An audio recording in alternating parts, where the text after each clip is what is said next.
hadir tuh open cam aja. Pakai virtual background itu malah repot ini si Intan aja nggak kelihatan kan. Tuh, karena pakai virtual background. Oke, aku kalian udah ada yang cek LMS belum? Ayo open open mic yuk semuanya yuk. Ada yang udah cek LMS-nya belum? Sudah, Bapak, Bapak. udah Ber- banget, Pak. berarti udah ini ya, udah tahu kalau penugasan pertama udah aku grading ya. Sudah, Bapak. Oke, highlightnya adalah belum semuanya itu mencantumkan aplikasi atau implementasinya di pemerintahan. Nah, kalau kalian cek, nggak perlu dicek juga ya, tapi itu yang membedakan antara nilai satu mahasiswa dengan yang lain, mostly karena itu. Artinya, nextnya kalian harus melakukan seperti itu, menambahkan tentang implementasinya. Terus variasinya macam-macam, ada yang tulis tangan. Sebenarnya aku nggak bisa baca tulisanmu ya, jujur itu siapa aja, siapapun yang merasa tulis tangan ya. Aku nggak bisa baca tulisanmu, tapi aku bisa identifikasi ada atau enggak implementasi pemerintahannya, jadi aku bisa bisa grading gitu. Jadi, tapi aku nggak masalah karena ini lebih ke cara kalian belajar. Jadi silahkan lanjutkan aja kalau mau pakai yang tulis tangan. Ya tulisanku nggak lebih baik juga sih ya. Oke, berikutnya nanti setelah aku nggak tahu nih, kalian udah bisa lihat di LMS ada diskusi nggak? Bisa, Pak. Bisa, Sudah, Pak. Pak. Udah bisa isi itu. Tapi nanti saja itu diskusi online kita yang silahkan nanti dikerjakan setelah kelas, waktunya seminggu. Jadi kalian sambil belajar nanti atau sambil pas bikin mind map coba dijawab itu.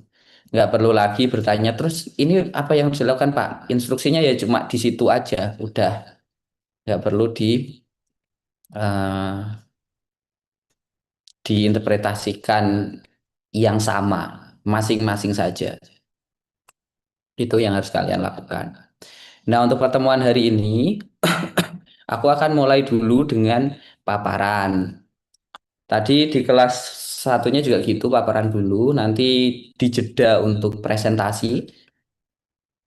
Presentasinya aku agak nggak tahu ya nanti gimana kalau online ini. Tapi intinya nanti ketika maghrib nanti kita break ya kayaknya walaupun mohon maaf di tempat-tempat yang berbeda nih maghribnya berbeda tapi nanti ukurannya pakai di tempatku aja break silahkan nanti akan ada aku tambahin waktu kalian bisa bisa nggak ya aku bikin breakout room nanti aku bikin breakout room terus kalian apa namanya bisa ngobrol dulu gitu host klaim hostnya mana nih ya udah nanti aja nanti akan aku seperti itu jadi mekanismenya gitu terus presentasi singkat saja 15 menit mentoknya 20 menit lah habis itu kalau ada pertanyaan harusnya ada ya Coba- ini kan melatih bagaimana kalian melakukan critical review gitu dari apa yang dipaparkan kira-kira apa yang bisa kalian tingkatkan kalian bisa berargumen kalian bisa apa namanya menambahkan atau kalian bisa menyetujui hal yang sama, menambahkan implementasi di tempat lain dan sebagainya. Oke, sekarang kita akan mulai dengan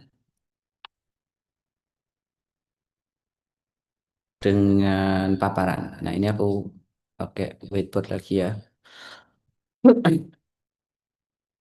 Nah, tar wajibnya. Oke, kita akan membahas tentang bab 2 dan bab 3 kali yang kalian udah pelajari karena kalian udah bikin mind map-nya. Nah, aku akan bertanya dulu ke teman-teman. Dari bab 2 dan 3 kalian bisa simpulkan ada berapa kentrel sih di SPM SP yang kita pelajari ini? Empat, Pak.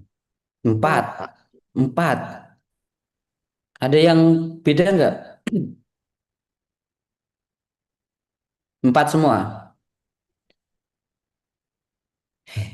Aku nggak akan menjadikan ini sebagai multiple choice yang mana jawabannya cuma empat gitu ya. Tapi ini adalah IC yang kalian bisa jawab empat kalau kalian sebutkan. Coba empat itu apa aja?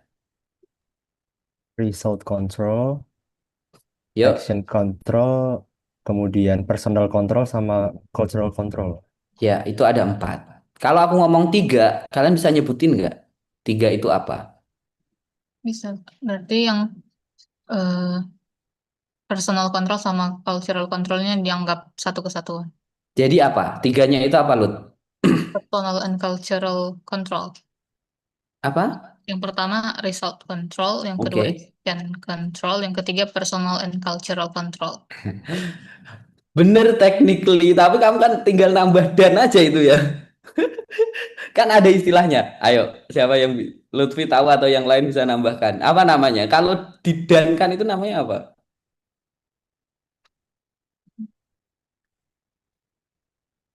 Ayo, coba. Ada yang tahu?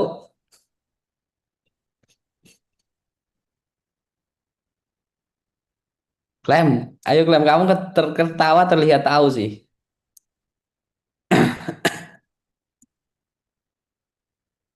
Apa Klem? Izin Pak, saya setahunnya juga sama kayak Lutfi Pak, personal sama kanselar gitu. Eh, apa ya? Hypername ya. Hypername-nya dari personal dan cultural itu apa? Soft control bukan ya, Pak? Soft control, ya itu disebut sebagai soft control, tapi apa namanya? Behavior control. Ah, bukan. Ayo, kalian udah baca kan? Aku tahu kalian udah baca. Apa? Ini miss harus sedikit aja sih, tapi gue rasa kalian tahu. Dimulai huruf P, yuk. Sebutkan ini. People control, Pak. Iya, siapa tadi? Saya Benar. Siapa? Intan, Bapak. Iya. Ingat nggak? Bener nggak? People control ya. Kalau tiga berarti itu, kalau empat berarti itu gitu. Oke, paham. Nah, sekarang akan aku lanjutkan nih teman-teman. Intan nih. Tan, ini misalnya kamu ya, walaupun nggak mirip pastinya. Ini adalah Intan. Tan, kalau kamu mau nyari partner, kamu mau bikin startup tuh Tan. Kamu milih temen itu siapa Tan? Ini Intan. Temenmu ini siapa Tan? Rekan kerja yang dikenal, Pak. Yang sudah Sebut dipercaya aja siapa. di kelas ini, Pak. Atau Ya, gimana? di kelas ini aja kita biar paham. Eh, Ayot mungkin, Pak. Kamu milih Ayot daripada aku. Kenapa kamu milih Ayot? Berikan tiga alasan kenapa kamu milih Ayot. Random, Pak. Kan Ih, nggak mau aku. Yot, Yot, kalau kamu milih Intan nih, katakan kamu milih Intan. Kamu Iya, kenapa milih Pak. Intan? Karena lokasinya satu kanwil sama saya, Pak. Lokasi. Apalagi? Saya kenal, Pak, karena temennya teman saya, Pak. Jadi secara personal kenal. Nah, kenal ini kamu bisa definisikan nggak apa itu maksud kenal? Hmm, mungkin sevisi kali ya, Pak. Terlihat se-vibes gitu, Pak, kalau kata Visi. anak zaman sekarang, Pak. Terus, apalagi? Komunikasinya bagus, Pak. Komunikasi. Terus? Em, Cukup fast respon ya komunikasi ya, Pak. Mungkin itu aja, Pak. Oke.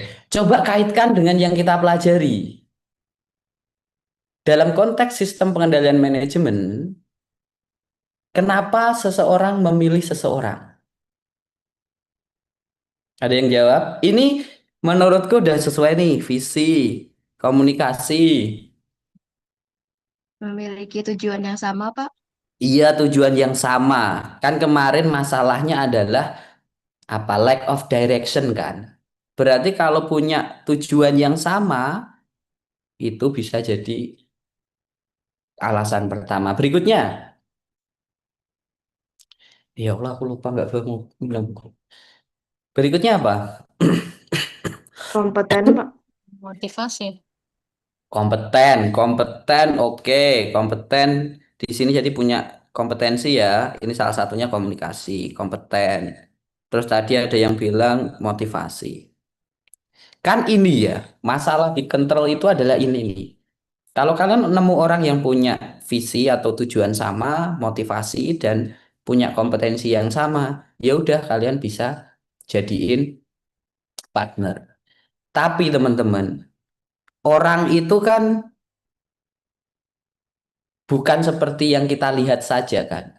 Dari misalkan, dari yang kita tahu belum tentu sama dengan yang Derry tahu. Derry itu ternyata orang seperti ini gitu. Yang kita tahu cuma sebagiannya.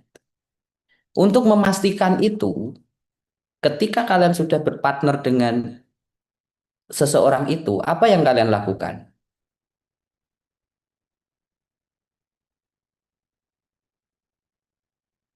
Kita belajar SPM, jadi kaitkan semuanya dengan SPM. Yang kita lakukan kalau kita pertamanya udah milih 3 orang ini nih, 3 orang, 1 orang dengan kriteria ini. Terus kalau kita harus berikutnya apa yang kita lakukan? Mengontrol, Pak. Iya, kontrol apa? Kontrol perilaku. Iya, dengan kontrol yang mana? And result control. Result, setuju? Setuju, Pak. Setuju. Ada yang punya pendapat lain? Mungkin lewat action control, Pak. Action control. Ini aku tambahkan ya teman-teman. Kita belajar di sini adalah belajar bukan ilmu pasti. Artinya terbuka semua kemungkinan-kemungkinan. Karena kemungkinan itu adalah hal yang rahasia umum. Jadi ketika kalian berpendapat, kurangi kata mungkin. Semua orang udah tahu bahwa ini kemungkinan gitu. Gunakan aja misalkan, menurut pendapat saya gitu, atau berdasarkan assessment saya gitu, atau langsung saja action control misalkan. Setuju nggak? Ada yang berbeda pendapat nggak? Action, result, atau ada yang lain? Personel kontrol, Pak. Kenapa Val? Personil Val? Karena tujuannya mau mengendalikan perilaku satu sama lain biar satu satu kebiasaan, Pak, atau perilaku. Oke, Ya. oke. Untuk yang dikendalikan adalah perilaku si orang itu. Kalau alasannya itu, kalau alasannya itu, maka yang harus dilakukan bukan personil, tapi apa? Action control.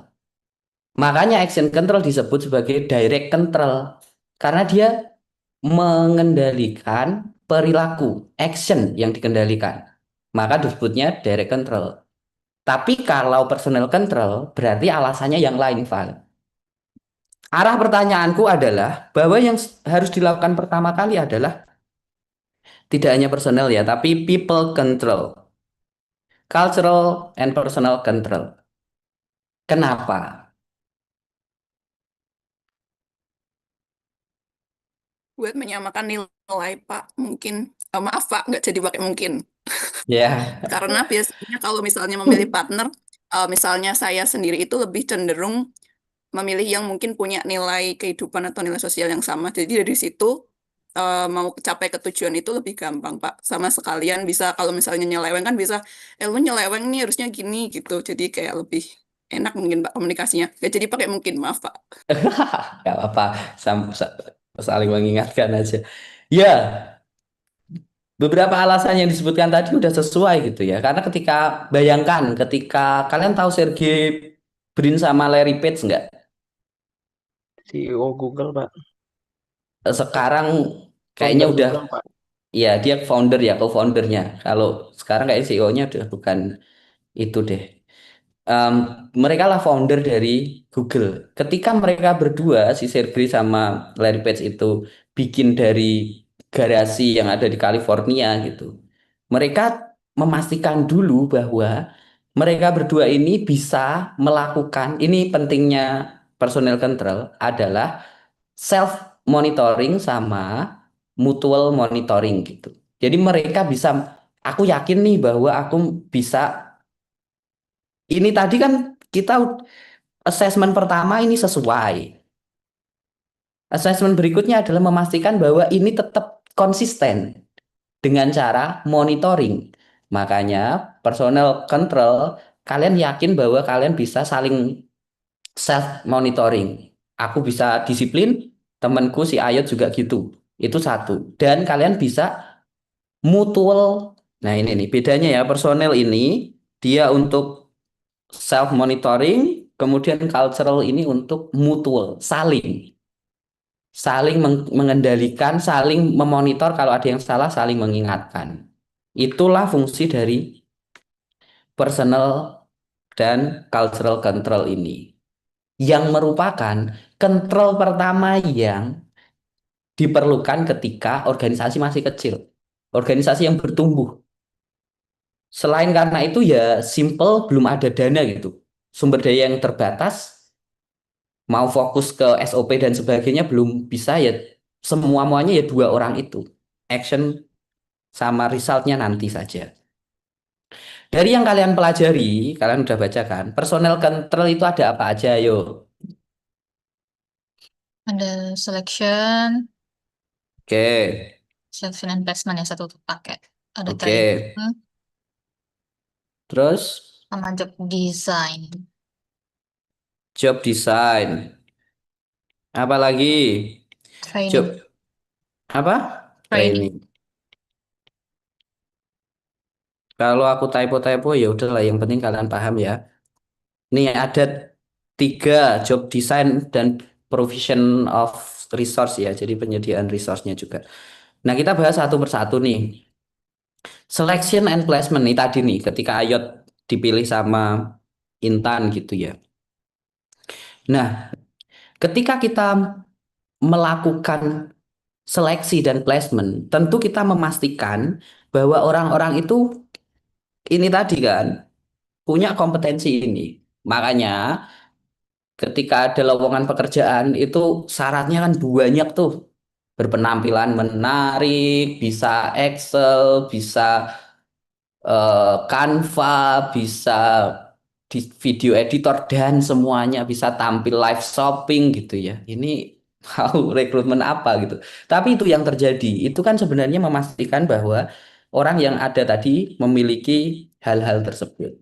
Itu selection and placement. Kemudian kalau di buku kan training dulu disebutkan. Training. Training ini dilakukan untuk apa, teman-teman?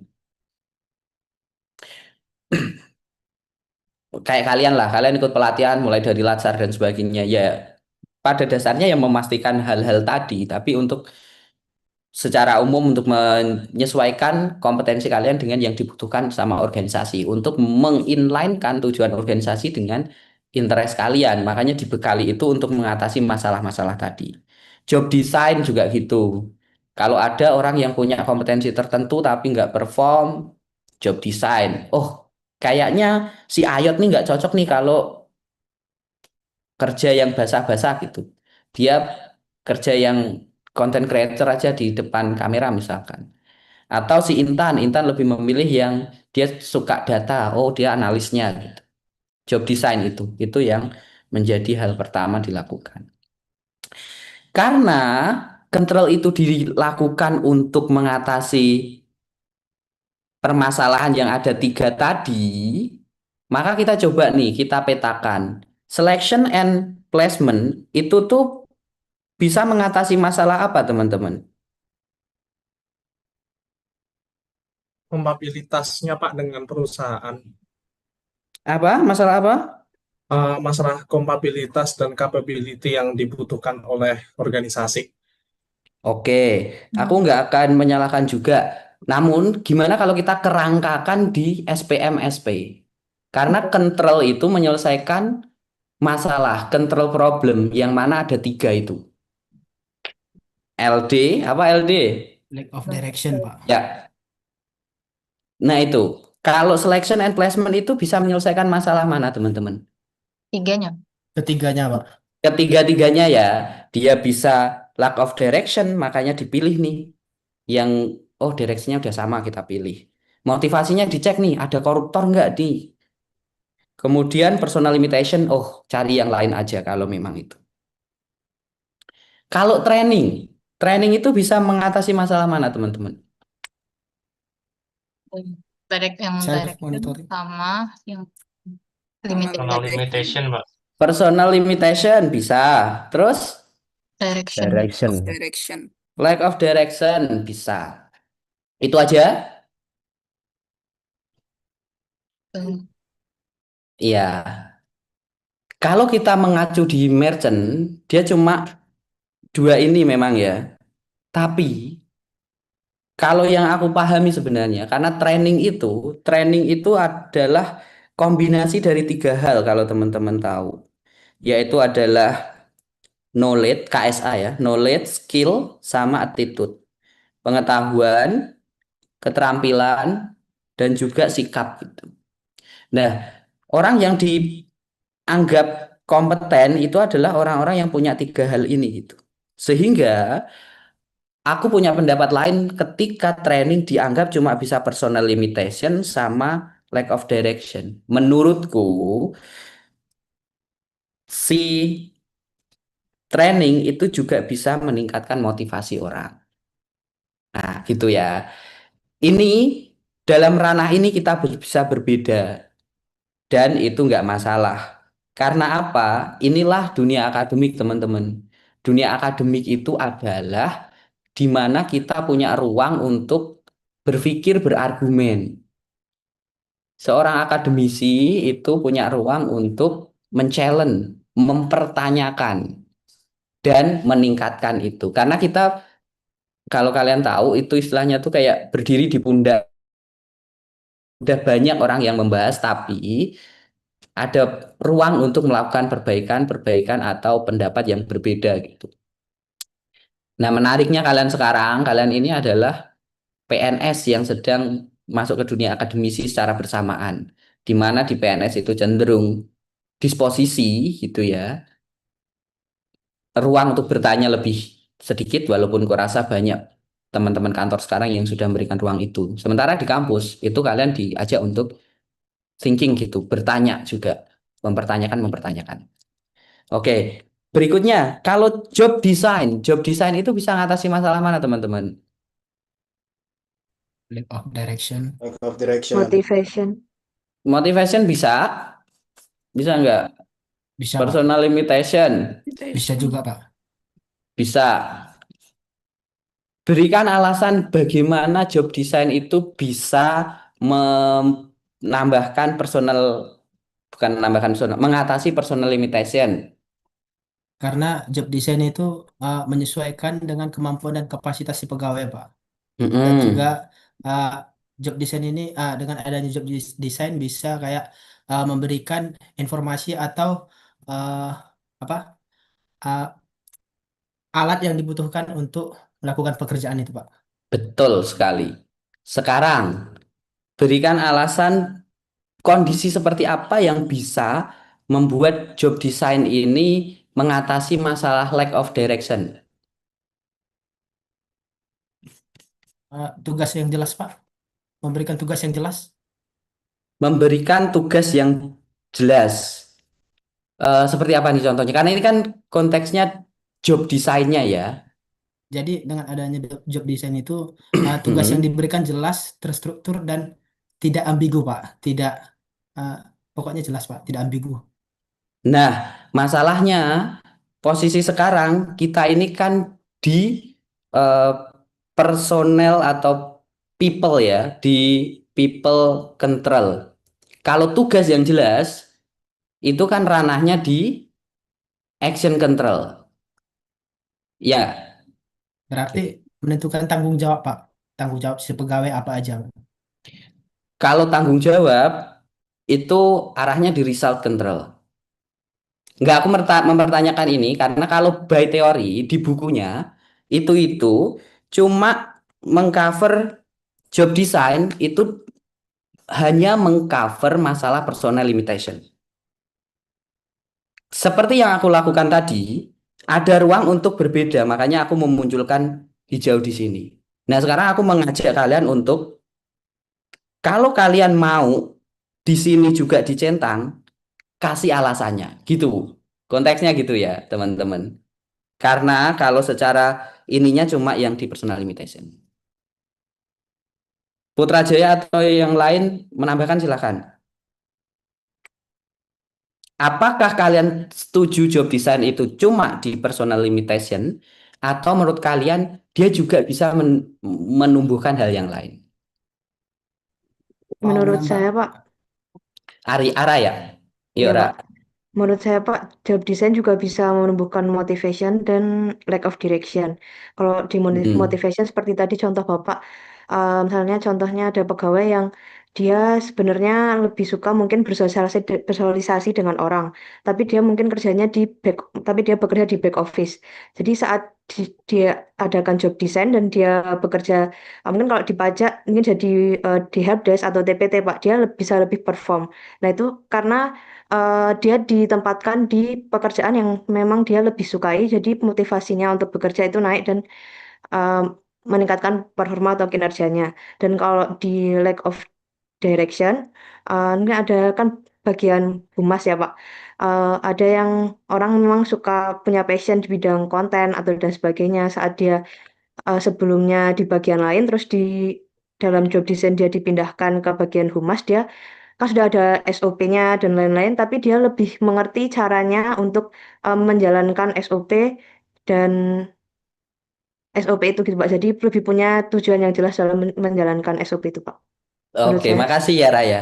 Yang bagian motivasi menurutku dijelaskan dengan bagus oleh Ara gitu. Ketika job design sesuai dengan passion, akhirnya dia berkinerja baik, motivasi juga tumbuh gitu ya. Nah, yang di bagian lack of direction, karena tadi dibawa SOP ke arah SOP, ini SOP adalah di action control. Jadi alasannya belum kuat. Tapi ini adalah cara kita untuk mengkritisi ya teman-teman. Termasuk kita buku referensi kita aja kita kritisi. Itu baik dan itu kita lakukan.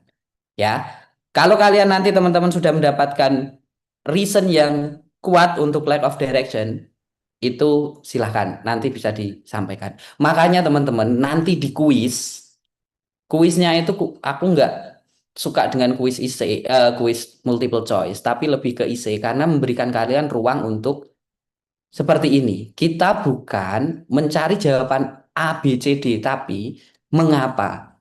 Bukan 3 atau 4 tadi. Jawabannya itu bukan 3 sama 4, tapi jawabannya adalah rinciannya. Begitu juga nanti, kalian ketika ada soal, kalian punya ruang untuk menjawab. Misalkan lack of direction juga bisa diatasi dengan job design. Alasannya ini, itu. Gitu ya. Oke. Nah, kita akan bergeser nih teman-teman.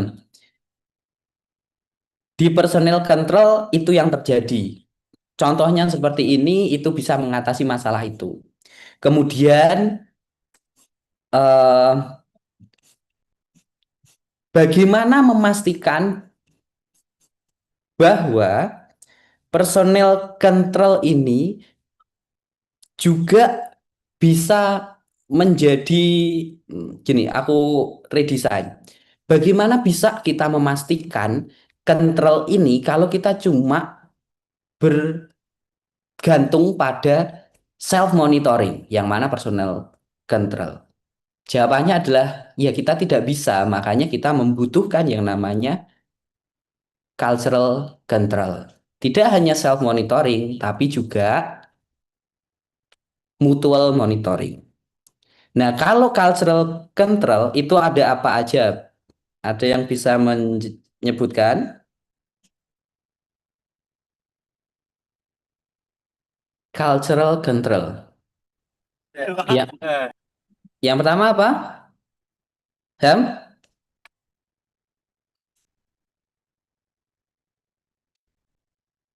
Apa Ham?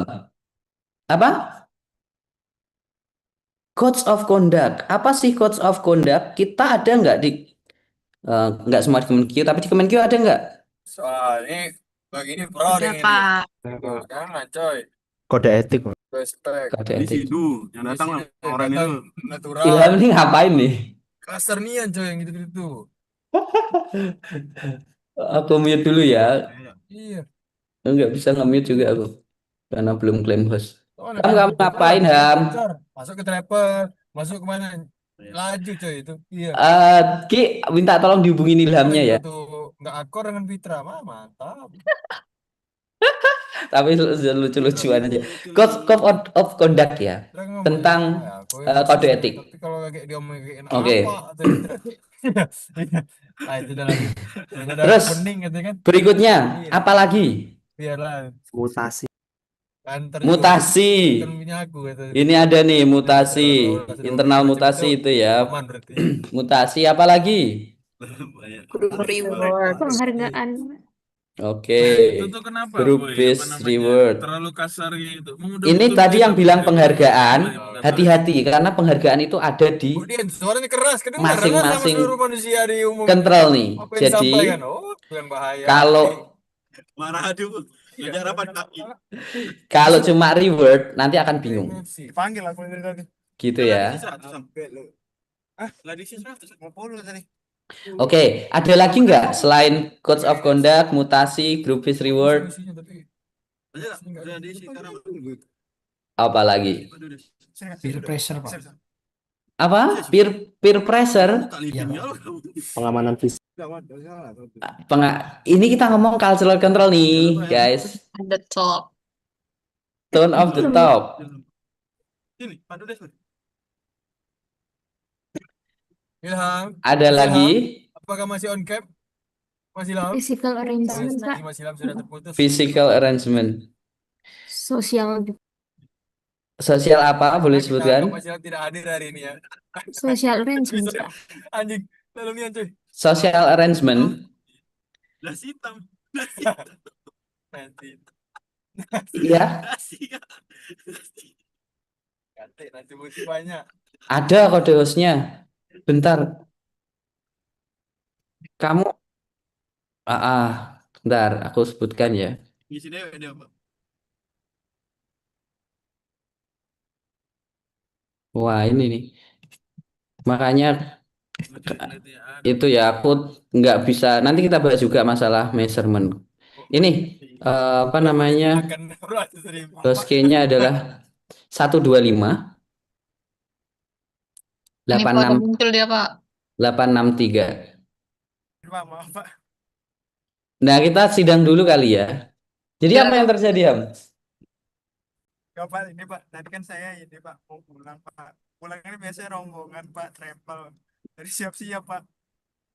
Terus? Tadi nggak lihat ini Pak, laptop Pak. Terus tadi suara siapa ya? Suara teman-teman saya kayaknya Pak. Iya. Karena seperti Ke teman-teman saya. ya sepertinya entah maksudnya apa, tapi mereka membicarakan kita gitu. Kayaknya enggak sih Pak. Mereka bilang, halo Ilham masih on cam gitu-gitu. Itu yang masuk ke aku ya. Oke, kita lanjutkan ya. Kita lanjutkan ke pembahasan tadi. Contohnya kalian tahulah code of conduct, kita punya kode perilaku, kita punya value. Value kita itu dibakukan dalam bentuk aturan. Nah, nanti juga akan timbul pertanyaan, apa bedanya code of conduct dengan action control? Karena code of conduct-nya dibentukkan dalam CAP gitu. Nanti aja kita bahas. Mutasi, ini juga menjadi bagian dari cultural control. dalam beberapa organisasi ini bisa menjadi bagian dari action control karena mutasi wajib. Misalkan setelah 5 tahun menghadapi WP yang sama, misalkan nih ya ada SOP bahwa kalian harus pindah gitu. Kenapa? Supaya menghindari adanya konflik of interest atau hubungan istimewa yang timbul dari antara WP dengan fiskusnya misalkan. Itu juga bisa kalian perhatikan pergeserannya gitu. Tidak, ketika kita ngomong cultural control itu adalah prinsip bukan list. Jadi reward itu bisa masuk action control, bisa masuk result control, tapi ada kriterianya, ada prinsipnya. Termasuk mutasi. Mutasi by design dia adalah cultural control, tapi mutasi tertentu itu bisa masuk ke dalam action control karena harus dilakukan. Group based reward. Kalau kelas ini IP-nya 4 semua, nanti kalian aku traktir makan di eh, all you can eat di sini gitu. Misalkan. Tapi harus ya beneran nggak apa-apa sih ya. Kalau 4 semua nih itu harus ada kolektif di situ. Bukan cuma Ilham saja, bukan cuma Kelvin, tapi semuanya. Tone of the top. Ada yang bisa ngasih contoh nggak? Tone of the top yang seperti apa yang bisa menjadi cultural control? Pemimpin jadi teladan, Pak. Contohnya di kita apa, Put? Misalnya kalau kalau apa keadaan sehari-harinya, misalnya pemimpinnya datang tepat waktu, terus pemimpinnya tidak pernah marah-marah nggak jelas gitu, Pak. Ya, intinya komitmen dari pimpinan itu tidak hanya arahan yang sifatnya terucap gitu ya, tapi beliau menunjukkan integritas dan beliau menunjukkan apa yang diucapkan juga dilakukan gitu. Misalnya kita pernah kalau di Kementerian Keuangan kita pernah punya Bu Menteri, sekarang pun demikian ada Pak Menteri gitu yang punya message-nya jelas bagaimana berpihak kepada rakyat gitu ya. Itu menjadi tone of the talk. Kemudian makasih ya, physical arrangement. Apa physical arrangement? Renovasi ruangan, Pak. Renovasi ruangan. Benar sekali. Di kantormu udah ABW belum, Vin? Masih belum sih, Pak. Masih Cuma belum. kalau renovasi ruangan udah dilakukan dalam 2 tahun terakhir ini, Pak. Nah, Ada ya beberapa bagian yang open space, Pak. benar. Open space itu contohnya ya, atau kita panggilnya kan ABW, Activity Based Workplace gitu. Kalau dulu kasih itu punya ruang tertutup sendiri, sekarang ya udah bareng-bareng aja gitu. Untuk menumbuhkan cultural termasuk mutual monitoring tadi. Nah, kalian bisa lihat ininya ya, detail sebenarnya code of conduct ini kalau kalian cek juga kalian bisa cek gitu ya. Kalau kalian cek bisa kalian cek. Code of conduct itu dia ngatasin masalah apa aja. Lack of direction, motivation, sama personal limitation. Code of conduct itu arahnya kemana? Memberi arah. Direction berarti terus Beri Limitasi. motivasi. Personal limitation. personal limitation. Bisa ngasih contoh nggak kenapa code of conduct itu bisa mengatasi personal limitation?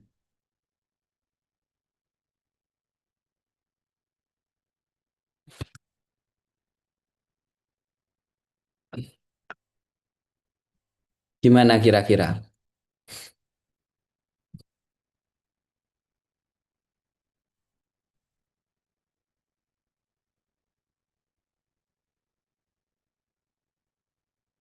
Code of conduct kita ada banyak tuh. Misalnya kesempurnaan di Kementerian Keuangan. Kesempurnaan bukan didefinisikan sebagai sempurna, tapi adalah proses untuk terus belajar, continuous improvement. Kalau itu diterapkan, artinya personal limitation juga akan hilang, berkurang, gitu. Contohnya, code of conduct yang lain ada juga. Tapi secara prinsip, code conduct itu kan prinsip-prinsip baik atau value-value baik yang diterapkan. Kalau code of conduct-nya itu bisa diterapkan dan diimplementasikan, tentu bisa meningkatkan di personal limitation-nya. Berikutnya, kalau group based reward itu bisa apa nih teman-teman? Direction bisa nggak?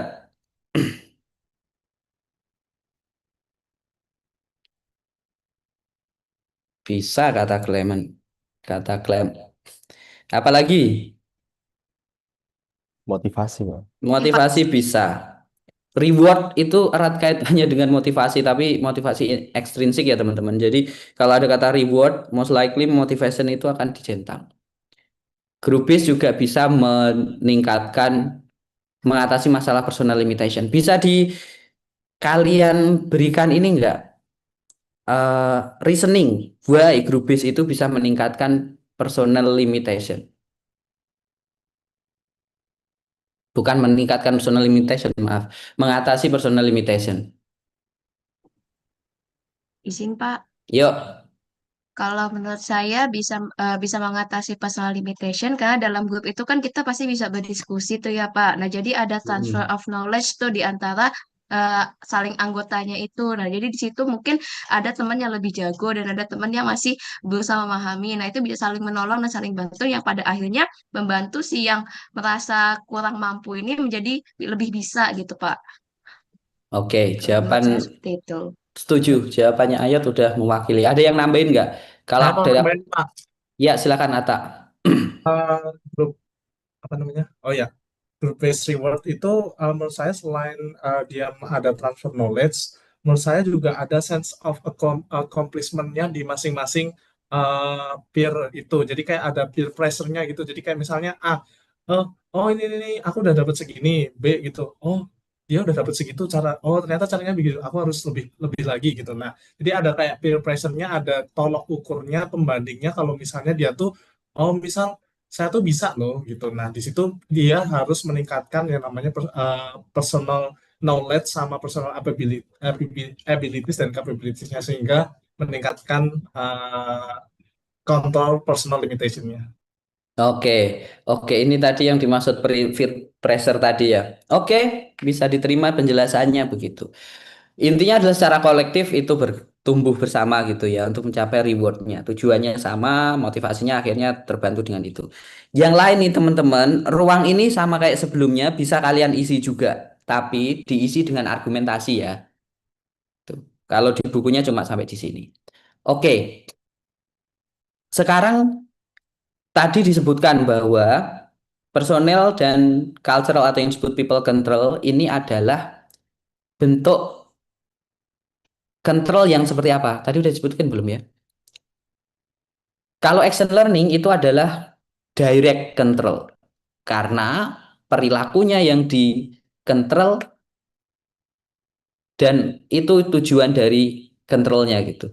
Perilaku orangnya, perilakunya yang dikontrol. Nah, ini sekarang people-nya yang dikontrol. Ini berarti termasuk kontrol apa? Tadi udah ada yang nyebutin sih.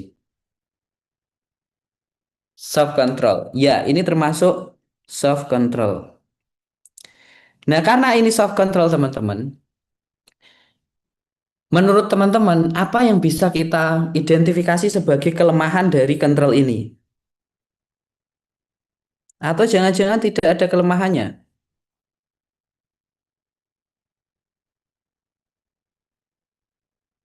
Apa sih kelemahan dari kontrol ini? Dampak untuk tiap orang bisa beda-beda, Pak. Semua kontrol seperti itu ya, responnya bisa berbeda-beda. Itu sama, tapi itu bisa diidentifikasi jadi kelemahan. Oke juga. Tapi semua kontrol seperti itu ya. Terus berikutnya, Nggak ada pressure-nya, Pak. Kayak nggak nggak ada. ada yang nggak ada yang neken gitu, Pak. Nggak ada yang mengikat gitu, Pak. Jadi ya itu. Tadi katanya peer pressure, kata Ata tadi. Yang gue, Eh, nih.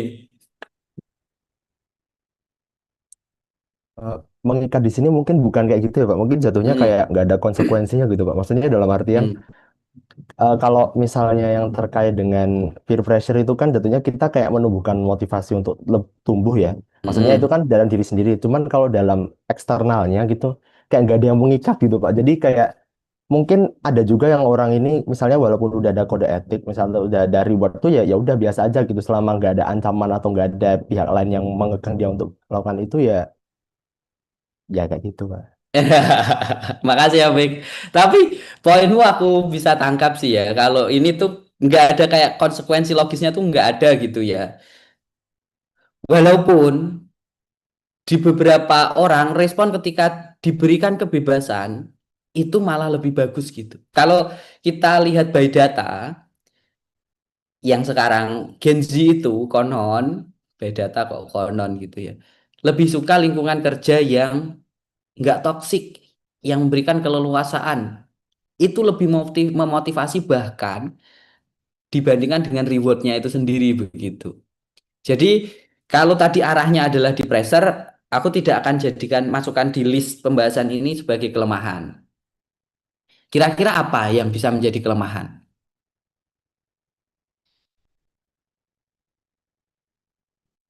Kalau kalian minum obat yang dianggap manjur itu obat yang seperti apa sih? Yang bikin sembuh, Pak. Iya benar. Obat benar itu benar. Obat yang bikin sembuh. Nah, sem obat yang bikin sembuh itu obat yang seperti apa? Yang mujarab, oke. Yang manjur, ya paham. Aku coba ini ya, sorry. Aku akan nge-redefine pertanyaanku. Obat, kita ngomong ini cerita temanku ya, teman sebelahku. Dia datang membawa obat kecil terus dia, aku kaget loh, aku minum obat ini ternyata ampuh padahal kayak obat di warung aja gitu. Nah, di situ obatnya adalah obat. Pas aku cek, ternyata ini adalah obat keras. Masuk nggak? Jadi obat keras, obat yang memberikan dampak instan. Nah, di people control ini karena dia sifatnya soft, dalam banyak kesempatan dia tidak bisa dilakukan dengan instan. Code of conduct diterapkan sekarang, bisa nggak langsung terjadi? Bisa. Tapi most likely ya perlu proses dan prosesnya bisa cepat, bisa lama banget. Itu adalah yang aku identifikasi sebagai kelemahan utama dari people control ini.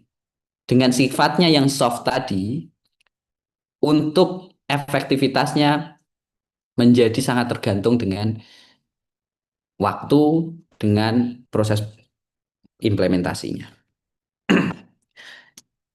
Teman-teman ada pertanyaan nggak sebelum kita geser ke control yang lain? Pak, berarti Yuk. untuk yang group based reward tadi yang dijelaskan tadi, Mm-mm. itu kan berdasarkan anggota kelompok. Tapi Mm-mm. itu kemungkinan nggak Pak uh, untuk memicu timbulnya free rider Pak? Sangat bisa terjadi free rider itu, Put. Dan poinmu bagus juga gitu. Dalam konteks organisasi, ya, dalam konteks organisasi,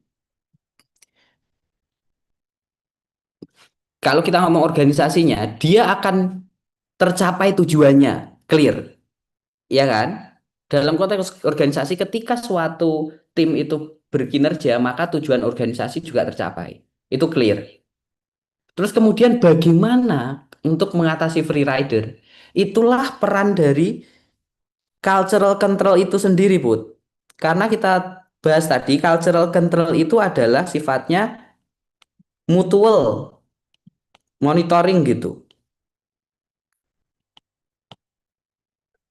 Jadi ketika ada self control, ketik itu di personal control, kemudian ada cultural control yang mana mutual monitoring dan ada free rider, apa yang akan dilakukan oleh anggota tim lain? Banyak, di kita mungkin enggak ya. Tapi salah satunya adalah, ada yang tahu enggak?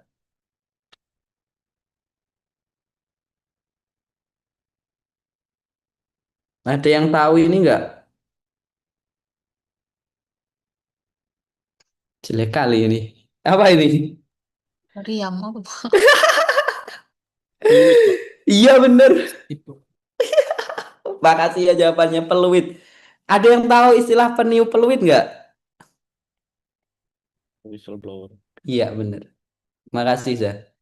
Whistleblower, peniup peluit.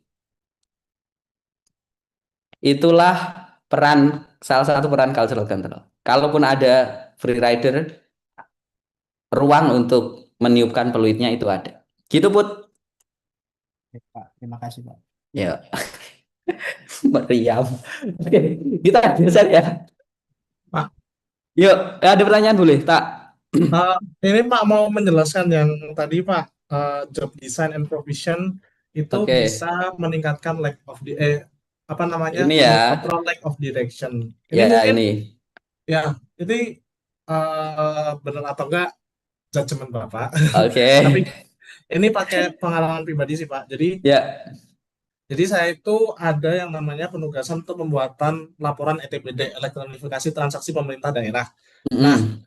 sebenarnya dari result control itu udah result control sama action controlnya tuh udah clear gitu. Dari performance dimensionnya kita ditugaskan untuk memanajemen ETPD, measures-nya itu peningkatan ETPD, performance targetnya itu peningkatan ETPD-nya tuh berapa persen per tahunnya, terus rewards and punishment-nya juga ada gitu. Nah, action control-nya kita juga udah ada tuh, kayak misalnya kita behavior constraint-nya kita pakai administrative constraint. Jadi laporan ini nanti disupervisi dulu oleh Kasubit gitu. Pre-action preview-nya kita juga ada data pembanding, pembuatan data awal gitu-gitu. Action accountability, redundancy juga udah ada. Cuman yang sebenarnya saya sedikit bingung itu ketika membuat laporan ini adalah yang pertama, metode yang digunakan itu tidak dijelaskan secara spesifik sama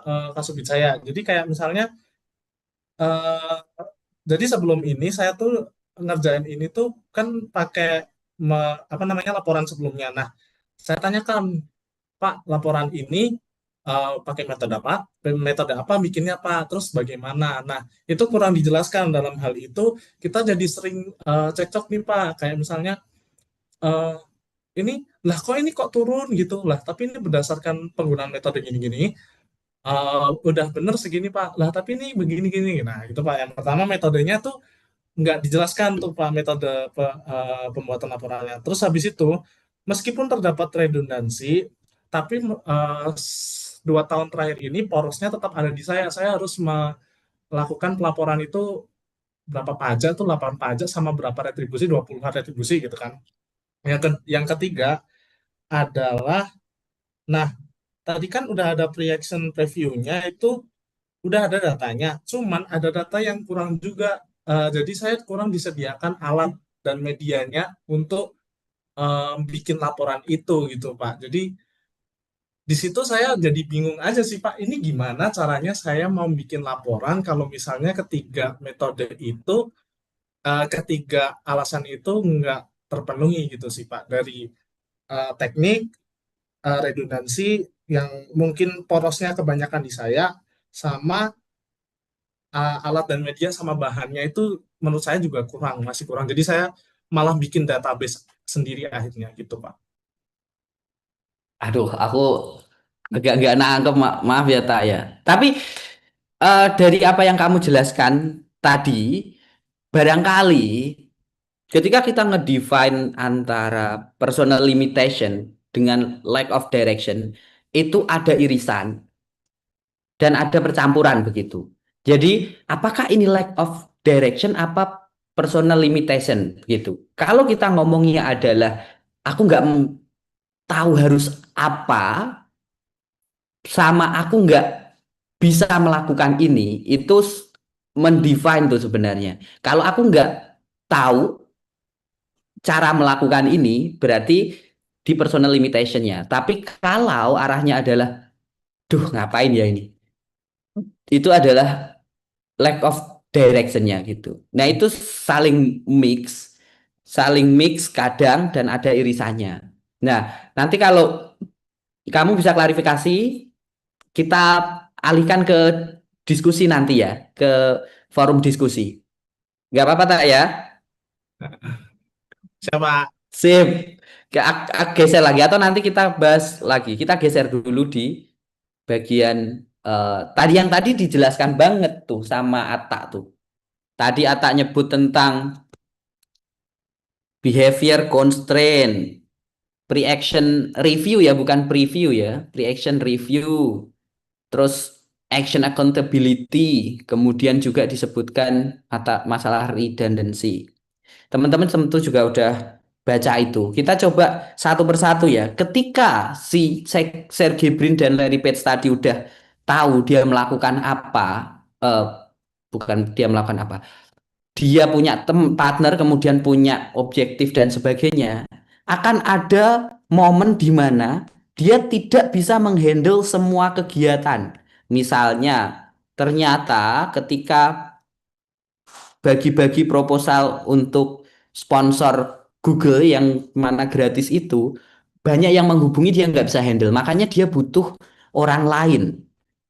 Ketika dia butuh orang lain ini, dia akan memilih orang-orang yang terbaik dengan kriteria-kriteria tadi.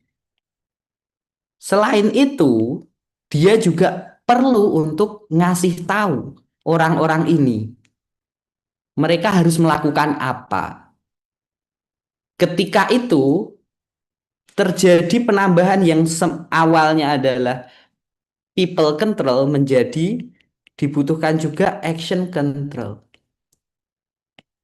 Untuk ngasih tahu orang-orang itu melakukan apa gitu.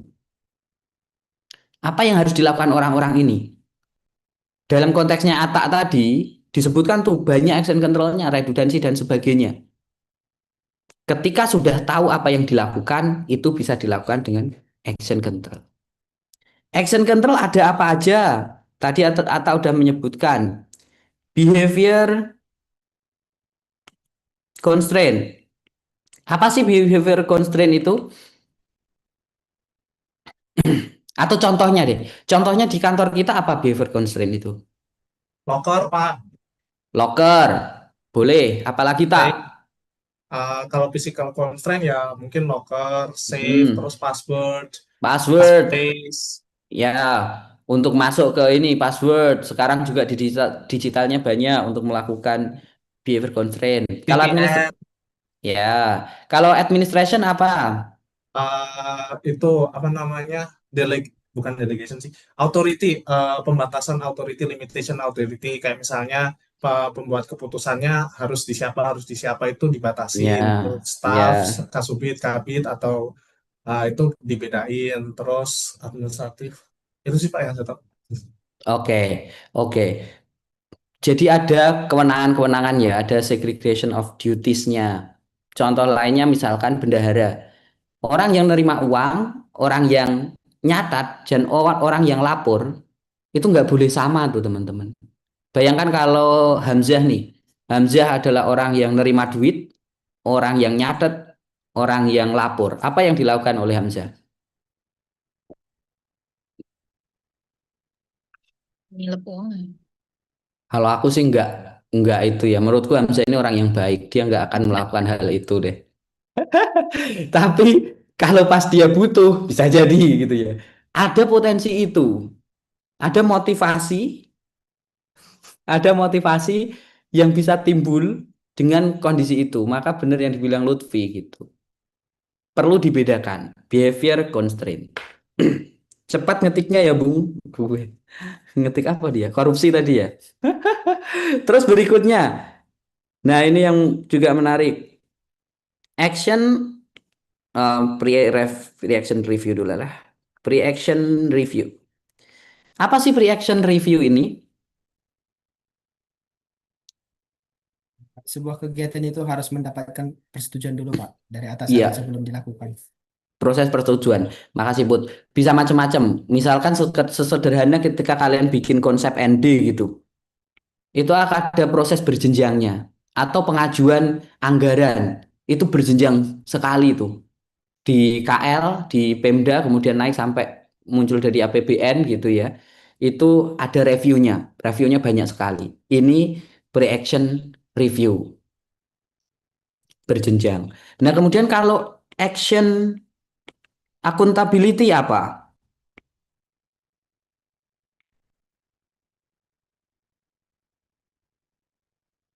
Buat laporan. Apa?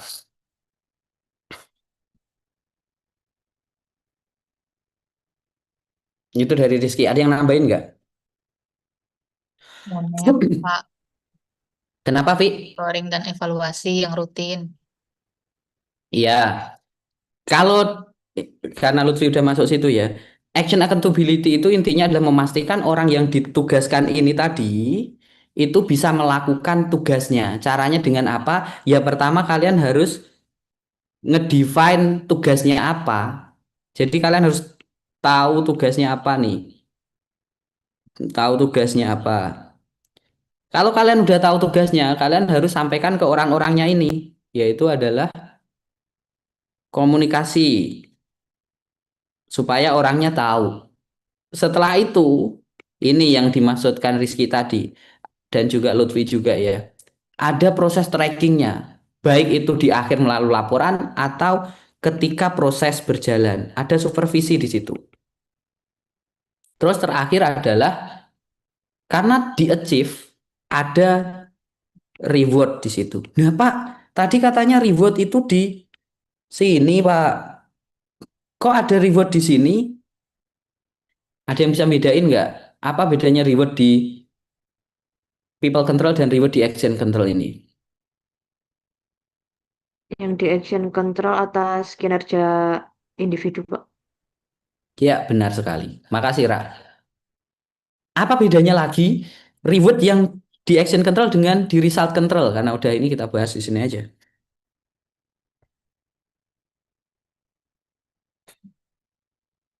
Izin Pak, kalau yang reward di action control atas perbuatan yang dilakukan, tetapi kalau di result control atas target yang sudah ditetapkan itu tercapai oleh pegawainya.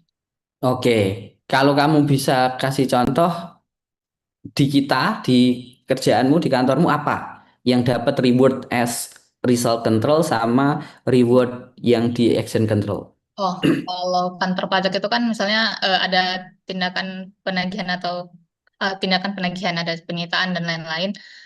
Mereka ada target secara nominal, itu result control Pak. Jadi eh, di akhir misalnya biasanya di akhir tahun gitu ada DIPA untuk biaya penagihannya itu secara monet. Tapi kalau action control atas perbuatan misal eh, dia bisa apa melakukan udah melakukan tugas-tugas maka bisa dapat pegawai terbaik atau apa sertifikat gitu Pak. Oke, oke. Kalau yang penagihan tadi, DIPA itu untuk siapa? Jurusitanya Pak untuk yang melakukan Oke, jadi sebagai reward gitu ya. betul.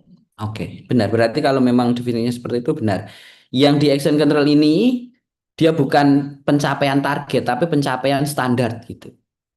Ya, kalau standar tercapai, kalian dapat reward atau standar tidak tercapai, kalian akan dapat penalti. Misalkan sesederhana kalian tuh harus datang ke kantor, makanya kalian presensi. Kalau kalian nggak presensi, kalian nggak dapat rewardnya atau dapat pengurangan gaji. Itu adalah bentuk reward melakukan hal yang standar. Kalau yang disebutkan Lutfi tadi, kalau mencapai target tertentu, ada tambahan rewardnya gitu. Bukan atas melakukan standar, tapi melakukan sesuatu sesuai dengan targetnya. Itu ya, makasih, Vi. Kalian bisa berikan contoh nggak action control yang di action accountability ini? Bisa di publik, bisa di swasta. Kalau di yang ngurus BMN ada nggak? Itu ada istilahnya rekonsiliasi BMN, itu bisa jadi salah satu contoh misalkan untuk mengecek antara BMN di catatan dengan BMN yang ada di lapangan. Kalau di swasta misal di Indomaret itu ada stock of name untuk memastikan catatan di supervisi nih, catatannya seberapa, atau cash of name di akhir hari itu dicek data masuk itu uang berapa, uang cashnya itu berapa. Kalau enggak mereka harus mengganti uang itu kalau ada gap. Itu contohnya. Atau ada mystery shopper. Kalau kalian tahu mystery shopper itu, kalau kita punya SOP, ada yang pura-pura menjadi pelanggan untuk ngecek apakah benar SOP-nya dilakukan. Kalau Indomaret kita datang, apakah di selamat datang di Indomaret gitu. Jangan-jangan pas kita datang selamat datang di Alfamart gitu ya. Tentu kan berbeda gitu. Itu proses-proses yang ada di action accountability. Kemudian redundancy. Redundancy. Kapan redundant dan kapan pre-action review? Ini bisa jadi membingungkan dalam beberapa konteks. Namun, prinsipnya adalah pre-action review itu berjenjang. Kalau redundant itu sama-sama, ya. Kalau kita ngomong ke cultural control tadi yang bentuknya kolektif, kalau kerjasama itu adalah cultural control gitu ya, kolektif dapat reward. Kalau di redundant di action control ini adalah mengerjakan hal yang sama gitu. Makanya redundant. Contohnya ketika di sini kita punya Rizky, ketua kelasnya siapa sih ketua kelas kita? Oh ya, Hamzah. Hamzah ketua kelasnya kemudian menugaskan Rizky sebagai PIC matkul. Tapi Rizky ini nggak laporan ke Hamzah nih. Ya udah Lutfi sekarang juga ditugaskan menjadi PIC matkul. Rizky dan Lutfi sama-sama menghubungi pengajar. Itu adalah redundant. Atau backup nih. Rizky dan Lutfi, walaupun Lutfi nggak jalan, nggak mengerjakan, tapi Lutfi disuruh standby. Kamu harus standby ya. Kalau Rizky nggak bisa, kamu lakukan. Disitulah terjadi redundant. Makanya redundancy ini betul-betul diperhitungkan ketika ingin diterapkan. Karena masalah apa kira-kira? Biaya. Iya, biaya.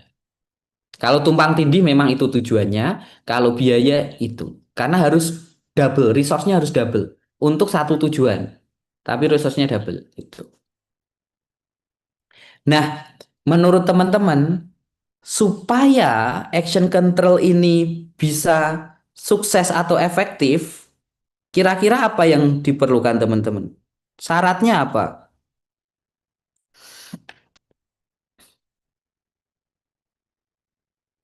Yang pertama Pak, harus tahu hasilnya tuh mau ngapain. Yang pertama. Oke.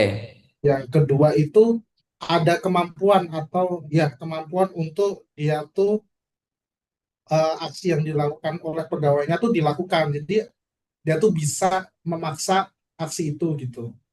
Ya. Yang Terus? oh, yang ketiga saya lupa Pak.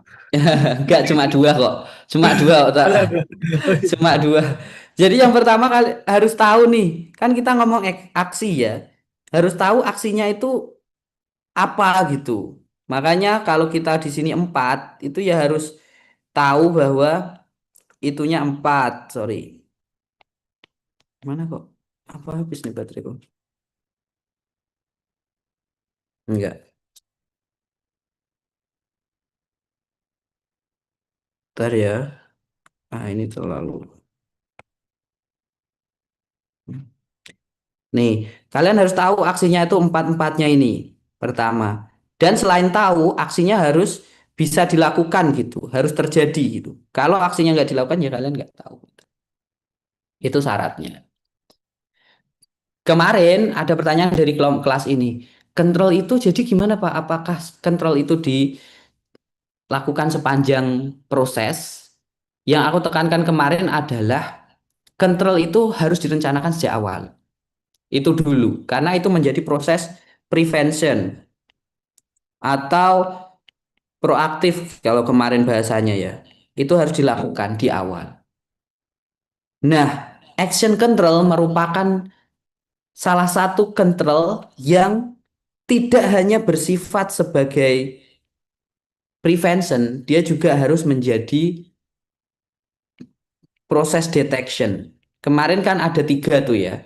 Ada detektor, kemudian assessor, terus efektor. Ketika ada proses yang namanya supervisi ini yang menjadi ruang untuk ngedeteksi, ngeses, dan juga melakukan tindakan perbaikan. Kalau di bahasa yang di buku maupun di paparan, itu ada istilahnya cybernetic. Ada yang tahu nggak cybernetic ini apa? Alarm diri sendiri, Pak. Ya, bagus banget, Lutfi. Jadi di kontrol itu ada istilahnya cybernetic control loop gitu ya. Ini bukan istilah yang asli di ini, biasanya di sistem di mekanisme itu. Ini suatu kontrol itu selalu dihadapkan pada namanya lingkungan atau sistem yang dikontrol. Di sini ada sistemnya, tapi ada lingkungan, environment-nya yang berubah. Kalau itu terjadi, maka sistem ini akan memberikan sebuah sinyal gitu ya. Inilah proses deteksinya untuk melakukan adjustment di sini. Nah, ini akan berulang seperti itu. Oke, action control sudah kita jelaskan. Yang mana action control ini adalah direct control. Selama ini kita tekankan bahwa perilaku yang dikontrol itu adalah perilakunya, ya, actionnya gitu. Sini. Ada pertanyaan nggak? Bentar, aku ngambil minum dulu.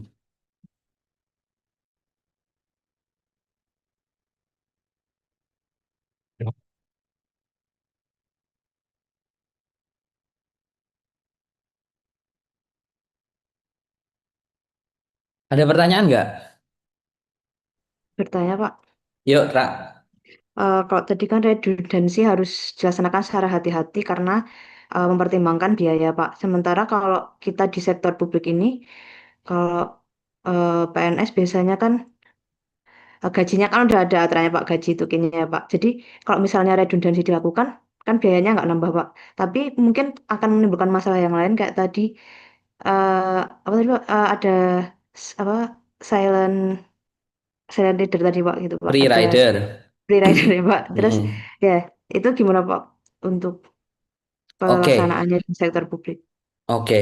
Nah, begini ya, Kak. Ini nanti kita bahas di bab ke 3, 4, 5, kelima tentang control cost gitu.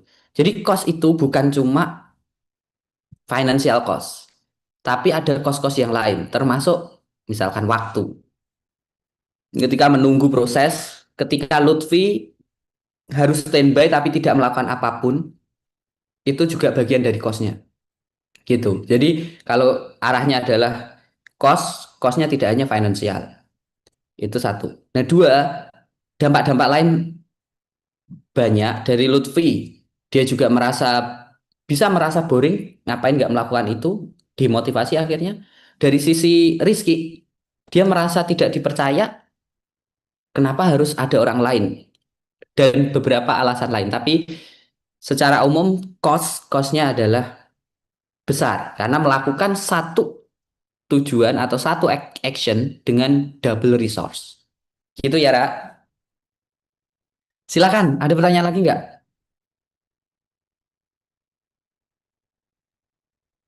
Pak mau nanya, Ya, tak. kalau misalnya nih Pak, kita mungkin di PNS ini kan suka mengenal yang namanya TPP sama insentif ya Pak. Nah, Bentar, TPP itu apa dulu, dong? oh Aku nggak tahu.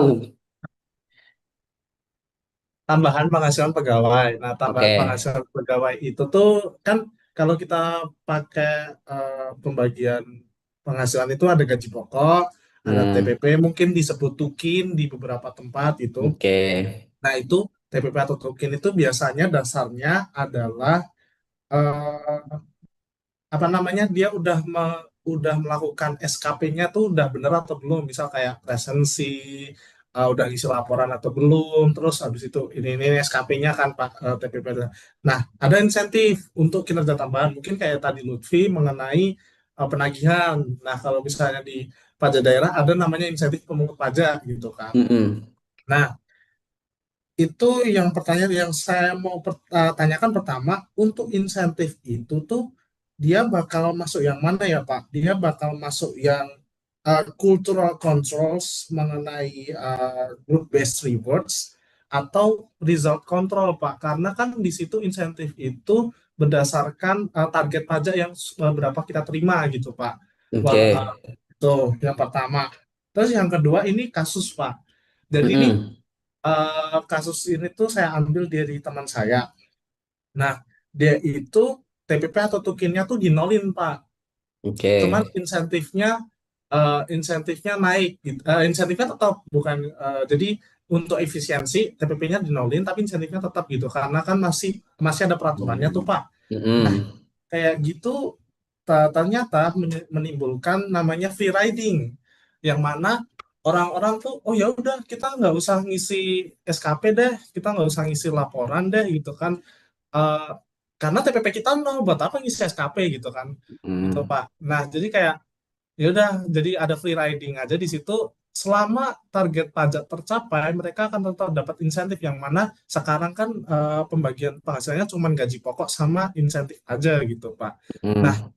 itu tuh menurut Bapak, apakah penghapusan TPP demi efisiensi itu merupakan salah satu eh, kebijakan yang bagus? Apa ada saran nggak Pak buat mengenai men-tackle kontrol problem itu gitu Pak? Oke, makasih ya pertanyaannya bagus sekali dan pengalaman TP-TP tahun depan dipotong 25% Mas Atta. Iya. Oke.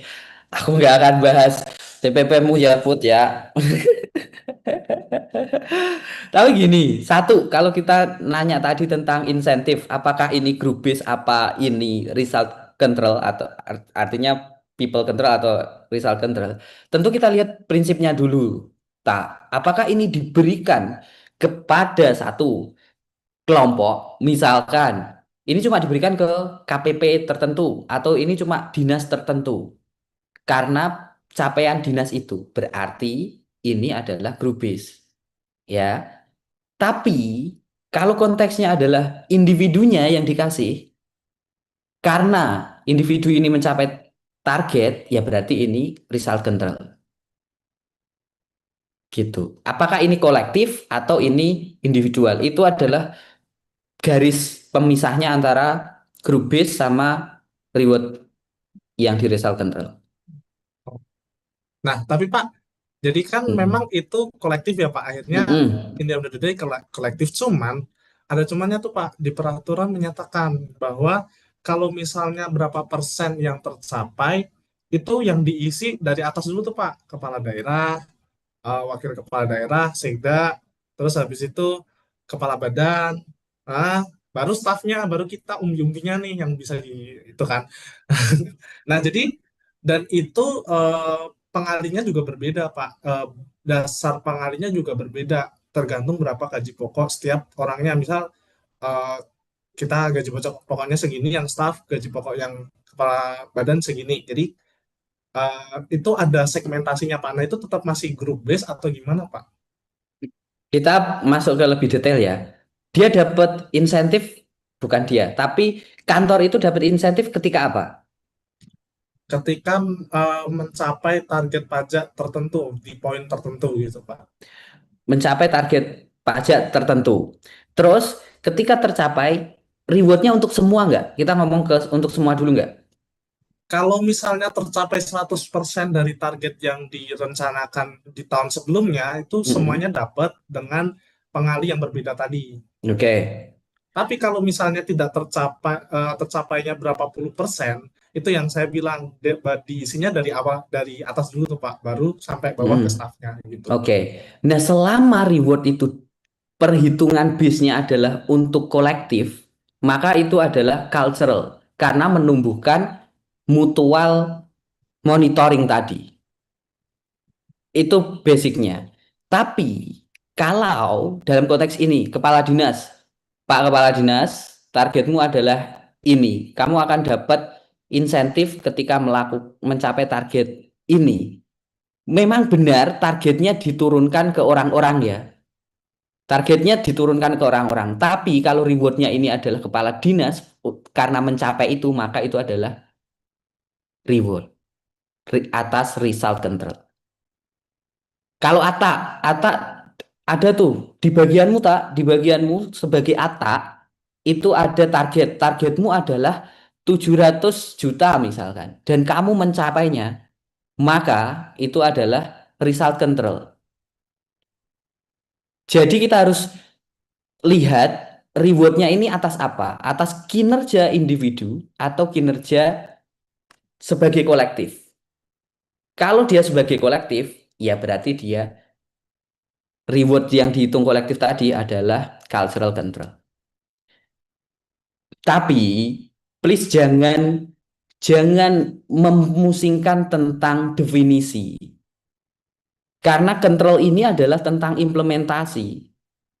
Kalau kita berdiskusi di definisi tapi di implementasinya kita tidak responsif, ya tentu nggak ada fungsinya juga gitu. Kita akan bisa menjawab pertanyaan di atas kertas. Control itu responnya sangat bergantung terhadap orang-orang yang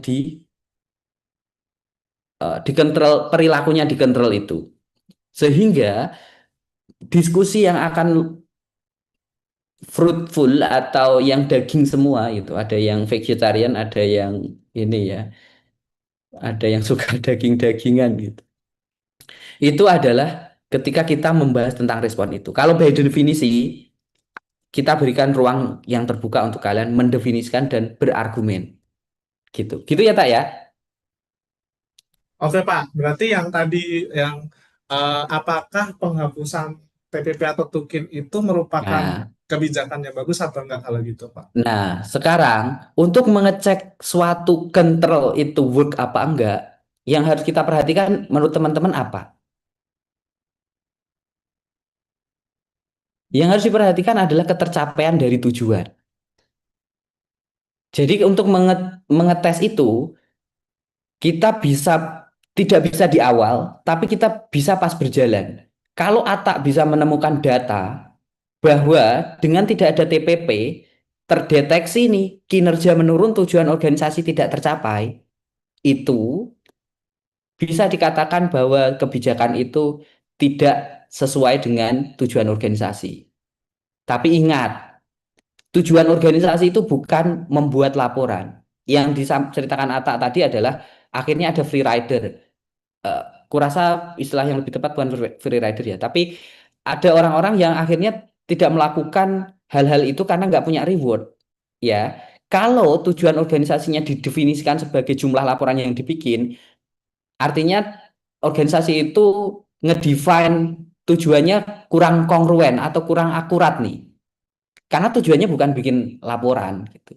Jadi wrap up-nya adalah nih menarik nih Tak. Nanti kamu barangkali di tugas individu ataupun tugas kelompok kamu bisa arahkan diskusinya ke situ untuk ngedetek apakah termasuk Putra ya, pengurangan TPP ini bisa menjadi kebijakan yang kurang tepat karena deteksinya seperti ini.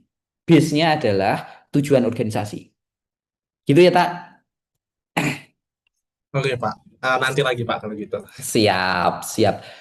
Ini nanggung sih. Jadi ya kita bereskan dulu di result control, baru nanti break untuk sholat. Terus nanti si Rizky tadi udah klaim host ya, Ki ya. Nanti bikin breakout untuk mereka diskusi dulu. Barang 5 menit untuk memastikan proses presentasinya. Oke, aku lanjutkan ke action result control. Ketika ini menariknya nih teman-teman, maka aku mengencourage kalian jadilah orang-orang yang dikontrol dengan result control. Apa itu Pak? Orang-orang yang dikontrol dengan result control. Jadi bukan orang yang disuruh gitu, tapi orang yang dikasih target. Karena orang-orang yang semakin tinggi level kita di suatu hierarki, semakin penting digunakan result control.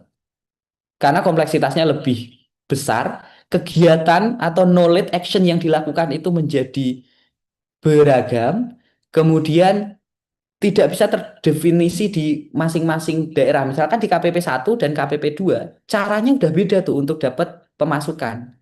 Makanya kepala kantor tidak diukur dengan action control, tapi diberikan target, kamu targetnya segini lakukan. Kamu targetnya ini lakukan. Dan result control ini memberikan ruang untuk orang-orang yang berpikir kreatif dan inovatif. Karena ruangnya menjadi sangat terbuka, tidak seperti action control yang ya harus melakukan itu gitu. Jadi terkait result control ini, jadilah orang-orang yang dikontrol dengan result control. Nah, result control ada apa aja?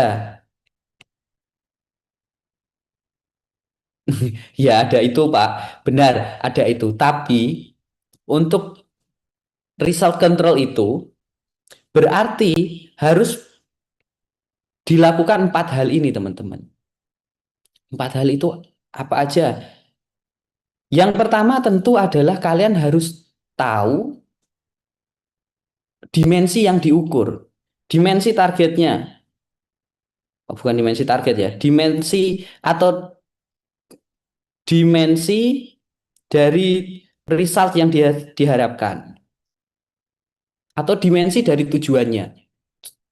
Kayak misalkan tadi tujuannya bukan ngitung laporan, tapi kalau di pajak jelas tuh tentang penerimaan.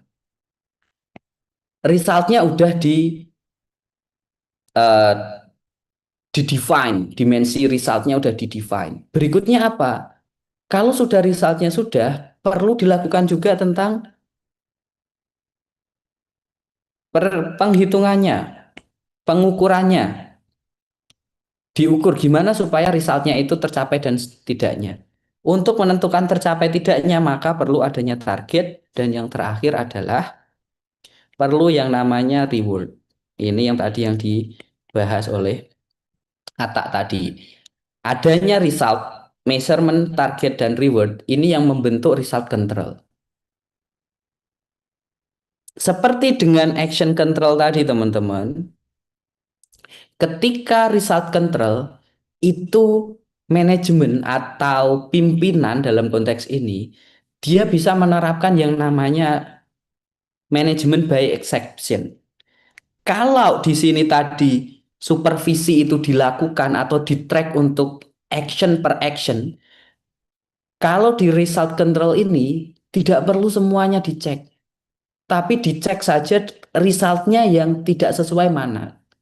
Misalkan KPP tadi ya dengan resultnya adalah penerimaan, dicek aja dari nasional itu yang penerimaannya tidak tercapai mana. Oh, ada 3 daerah. 3 daerah itu yang perlu diintervensi lebih lanjut. Tidak harus semuanya. Karena otonomi tadi sudah diberikan ke masing-masing manajer. Kalau kita lihat tadi gambarnya adalah orang-orang sini, di result control itu gambarnya adalah atau lingkaran aja. Udah seperti ini. Nyari orang-orang yang menghandle orang-orang lainnya.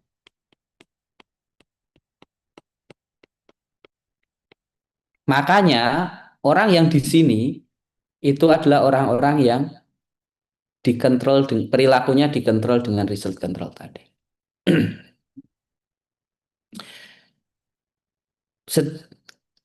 Pertanyaan berikutnya, kalau teman-teman tadi yang di action control kita tidak sempat mengecek satu persatu di action itu mengatasi masalah mana ya. Kayak misalkan contohnya behavior constraint itu kan mengatasi masalah motivasi. Orang yang punya niat jahat kalau dikasih constraint niatnya tidak bisa dilaksanakan karena nggak ada kesempatan. Action control bisa direction, bisa motivation, juga bisa personal limitation. Nah, kalau result control ini tuh mengatasi problem yang mana?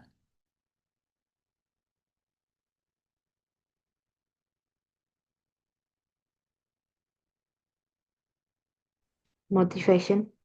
Motivation jelas karena ada reward di sini. Makasih Ra. Ada lagi nggak?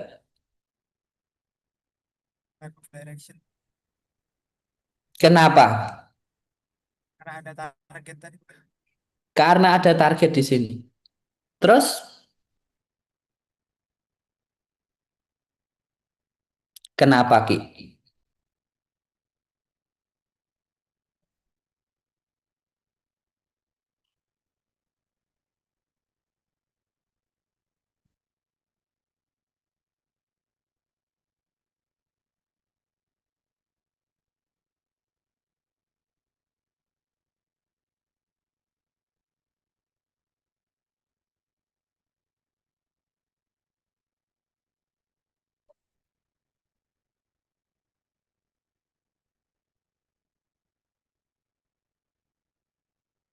Benar. Makasih ya, Ki. Jawabannya sudah tepat sekali. Ada ruang berkembang. Dan juga orang-orang yang di posisi ini memang orang-orang yang bukan orang-orang yang risk averse gitu. Bukan orang-orang yang menghindari risiko. Tapi orang-orang yang memandang bahwa high risk, high return gitu. Jadi ada risiko, ada return yang diambil, ya berupa reward dan sebagainya. Maka orang-orang yang di posisi ini adalah orang-orang yang memang kompeten. Pak, Ya, mau bertanya. ya, Saya masih agak bingung, Pak. Yang dimaksud dengan result control itu kan berbasis hasil kinerja, Pak, bukan prosesnya. benar.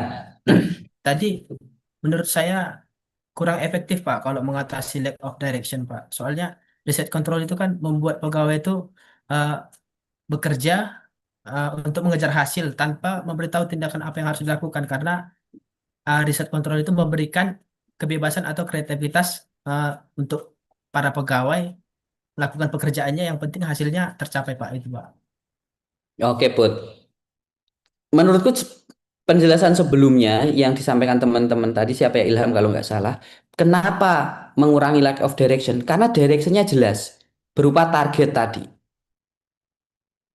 Jadi, direction itu bukan kamu melakukan apa, bukan hanya kamu melakukan apa, tapi justru di result control ini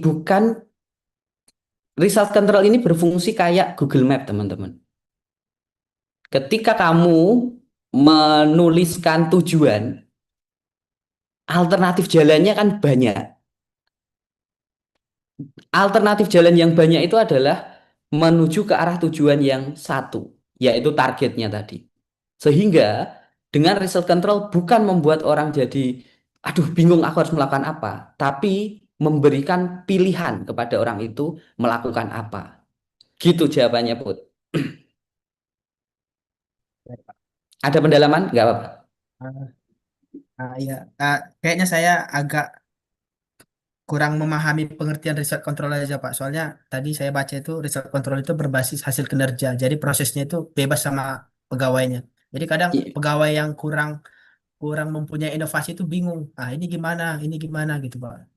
Oke. Nah, kalau kita mau pilah result control, ya ada empat ini, Put. Yang pertama adalah resultnya itu apa gitu. Dimensinya seperti apa ya. Kemudian ngukurnya gimana. Yang ketiga ada targetnya. Yang keempat ada rewardnya. Kalau kalian cek di LMS, kalian cek RPS, rencana pembelajaran semester, itu salah satu dokumen result control. Kenapa? Karena di situ ada result yang diharapkan. Capaian pembelajaran lulusannya ada tuh. Kalian tuh diharapkan bisa ini itu. Measurementnya apa dengan nilai? UAS dinilai segini dan sebagainya. Targetnya apa? Untuk lulus kalian harus capai nilai apa? Rewardnya apa? Rewardnya adalah kalian lulus tadi atau kalian karena lulus bisa mengakses mata pelajaran yang lain gitu. Jadi itu salah satu dokumen dari result control. Oke, terus kita akan kalau kita arahkan ke situ ya, eh, kita ke Putra gitu. Terus gimana tentang prosesnya? Nah, di kelas ini, maka kalau kalian bandingkan, ada kelas yang blended, ada kelas yang tidak gitu. Jadi caranya berbeda, tapi directionnya sama. Direction, tujuannya itu sama gitu. Gitu ya contohnya. Nah, terus ini lagi. Selain empat hal yang ada di result control itu, agar result control itu efektif, itu harus ada 3 nih teman-teman. Lutfi langsung nganggu nih. Apa, Vi? 3-nya itu, Vi? Ya, Efek, kamu tahu dong hasil apa yang diharapkan dari pegawainya. tahu hasilnya. Terus, Terus pegawainya itu juga punya kendali yang tinggi atas hasil yang akan diukur. ya, ada kendali di situ. Karena kalau nggak ada kendali, Hmm.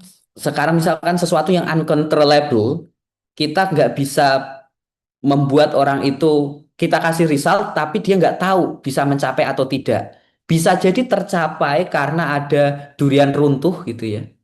Jadi kayak pas pandemi, semua eh, rumah sakit semua tercapai. Itu karena ada kejadian yang uncontrollable. Sebaliknya bisa jadi dia nggak akan bisa mencapai karena ketercapaiannya itu benar-benar eksternal yang yang menyebabkan atau faktornya adalah faktor eksternal. Sementara result control itu kan memberikan reward atas apa yang dilakukan oleh si individu tadi. Yang ketiga, Vi. Yang ketiga, kemampuan organisasi buat mengukurnya secara efektif gitu. Ukuran yang dipakai itu tepat. Nah, kita ngomong ke ukuran.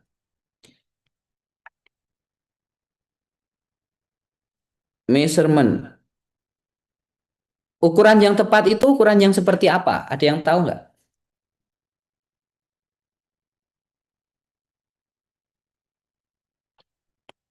Oke, presisi, objektif, terus Reliable. apa? Timeline, terus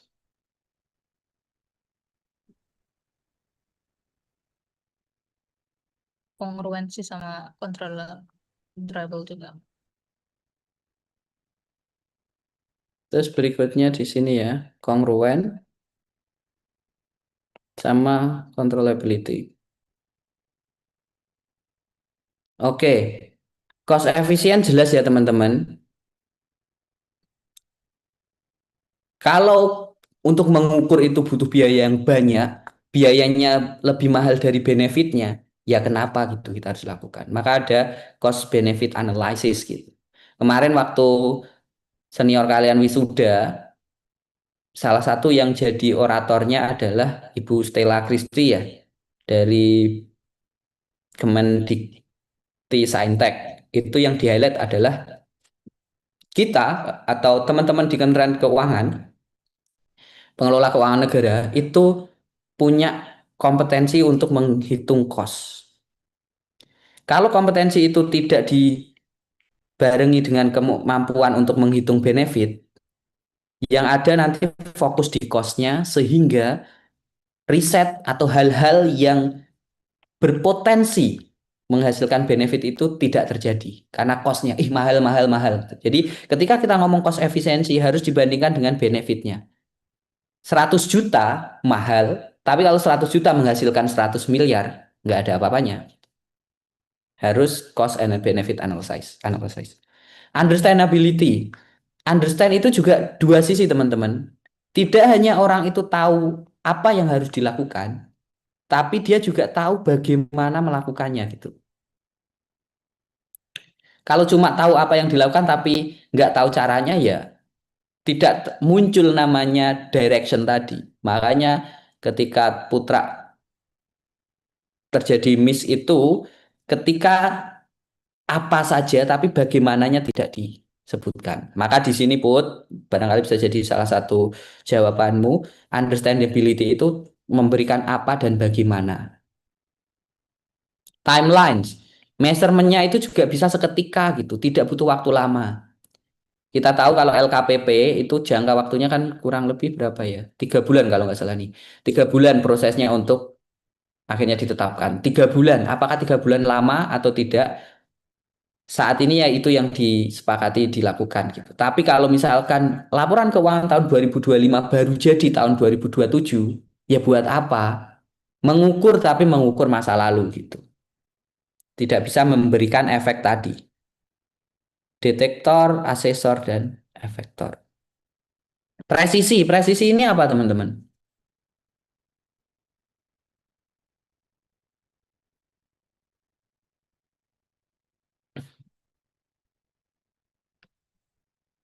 Hasilnya konsisten, Pak. Tepat sekali. Makasih ya, Ra. Presisi dan akurat itu berhubungan tapi berbeda. Kalau akurat, kalau kalian tahu bullseye yang dipakai main dart atau panah ya, yang kalau di pajak kan ada klub panahnya. Presisi itu tidak harus selalu di sini, teman-teman. Tapi kayak konsisten. Kalau dia konsisten di sini terus di lingkaran ini juga presisi gitu. Makanya presisi ini adalah syarat atau fondasi dari akurasi. Kalau bisa presisi, bisa akurat. Kalau akurat sekali nembak tepat sasaran itu akurat, tapi berikutnya belum tentu. Jadi harus presisi dulu. Makanya disebutnya presisi. Controllability tadi sudah kita bahas. Kongruen artinya apa yang tujuan dan juga measurement itu sama. Kalau kita mau ngitung kinerja tapi yang diukur hanya laporannya, kayak tadi misalkan contoh Atta tadi, laporannya nggak dibikin, dah nggak masalah sih. Kalau dampak atau outcome dan impact-nya itu terasa gitu. Ini tentang action control. Teman-teman ada pertanyaan nggak tentang action control?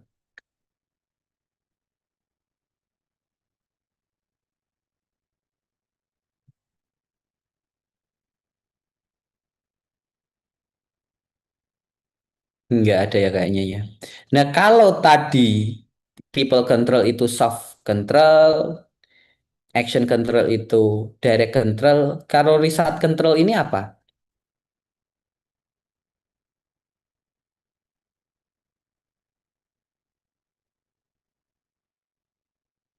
Ada yang tahu nggak?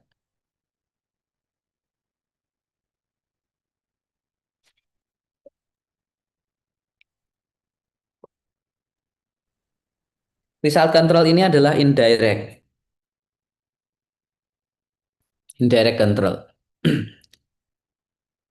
Kenapa nggak direct, Pak? Ya direct kan. Kenapa action control itu disebut direct? Karena ya memang action control itu objeknya adalah actionnya, perilakunya gitu. Sementara kalau result kan bukan perilakunya, tapi targetnya supaya orang berperilaku seperti itu. Sementara yang people tadi nggak ngomong ke action nggak, tapi adalah bagaimana self monitoring dan mutual monitoring tadi terjadi. Oke, aku cut di sini dulu. Kita break kurang lebih berapa menit? Ki, kita bisa break berapa menit, Ki?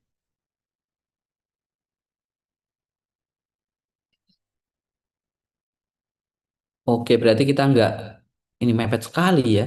Oke, tapi ya itu yang terjadi sih. Kita break 10 menit. Minta tolong Ki ini ya dibikinkan apa namanya? Dibikinkan breakout room. Terus yang kelompok mau presentasi, silakan diskusi di situ sambil mau break sholat terserah kalian lakukan. Nanti 10 menit yang mau sholat atau yang mau melakukan hal-hal lain silahkan. Aku break dulu ya. Mau sholat. Dadah.